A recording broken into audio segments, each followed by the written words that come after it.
months. Now, you might remember a couple of months ago, Newsday was live in Nigeria, looking at the prospect of the country becoming one of the next global superpowers. We pick up that theme on this morning's programme with Dr. Michael Arumemi-Ikhide, who's Chief Executive and President of Arik Air, Nigeria and West Africa's largest airline, here with us in the Newsday studio. Michael, good morning. Welcome to Newsday. Nigeria has been identified as one of the mint countries, one of these emerging economies. Tell us more. First of all, good morning, and thank you very much for having me on the program. The story with Nigeria is really one of economic renaissance. And when you talk about us coming forward into the global market, I think it is actually quite true.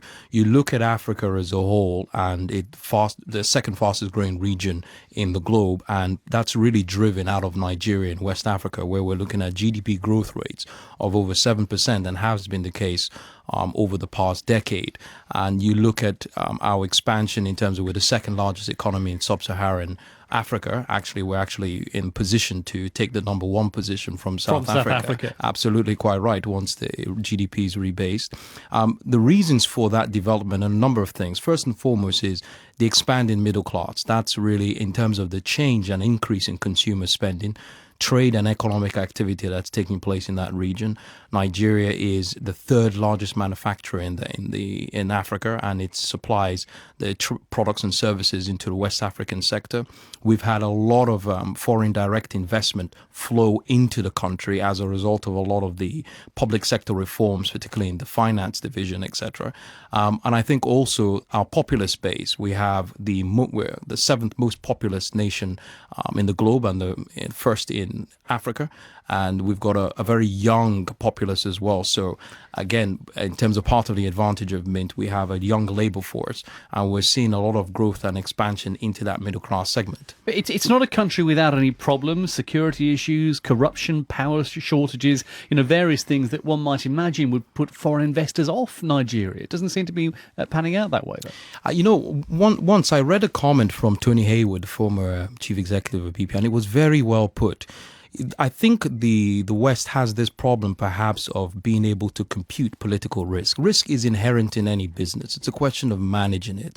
And Nigeria and Africa sits in that asset class of emerging markets. So the risk return profile is no different than what you would expect in an emerging market asset class. So to come to your question, yes, the issues of political risk, security, etc. are real and they're pertinent. But I think what a lot of businesses or individuals, foreigners who are investing in that region, particularly India and China, for instance, US, what they recognize is the returns available and being able to manage those risks and looking at the reforms that have taken place. You're looking at a sector that even in private equity funds, you're earning over 11.2% return on private equity. You look at UK businesses like Vodafone who are in there and they're earning over 50% earning growths. Better than most other regions in the world. So are Western countries missing out then by not investing in Nigeria to the extent that countries like India and China are? I think that's absolutely right. I think it's a real missed opportunity. I think the Western countries are coming to the party pretty late.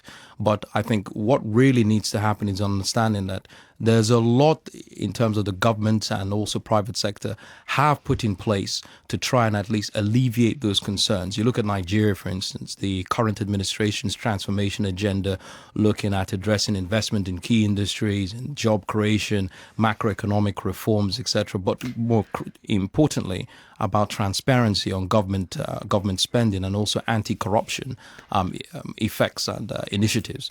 The security issue is a concern, but again, there have been a lot of police reforms, and the issue comes down to poverty.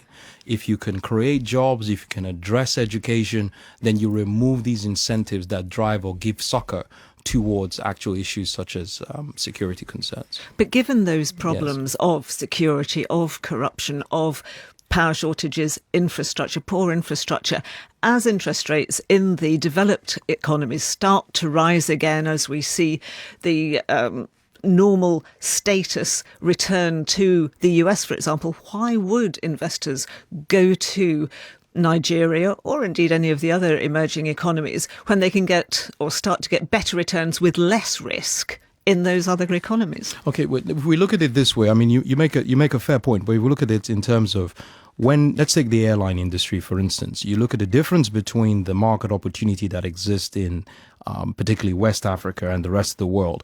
What you have is you have millions of people, you have individuals who are not even engaged yet. There's the headroom for growth. Airline penetration is running at about 10% as it is in Nigeria. And you're talking about a populace of 170 million people. So the headroom for able to grow successful businesses in terms of uncontested market spaces exists in two real regions. Either it's in the Asia region or it's in Africa. So to answer the question, why would they come in? It's because if you're looking for uncontested space, if you're looking for opportunity, where's an addressable market that you can tap into? Where does the opportunity exist? It exists in Nigeria and West Africa particularly. So I think that's why it's key. Look at the growth rates we're looking at in terms of passenger movements. I mean, our passenger movements, and even us as an airline, we're seeing over 20% increase year on year in terms of number of people flying. And that's only set to increase as the income, wealth, and income distribution continues to increase and expand. So I think that's why, irrespective of the interest rate return in the West, I think in terms of headroom for growth, more of that opportunity resides in the African and particularly West African market. Hence, I would advise Western businesses to come and invest in there. Michael, thank you for being with us. Michael Arumemi-Ikhide, who's Chief Executive and President of Arik Air in Nigeria. It's the BBC World Service. Our main news is about Russia facing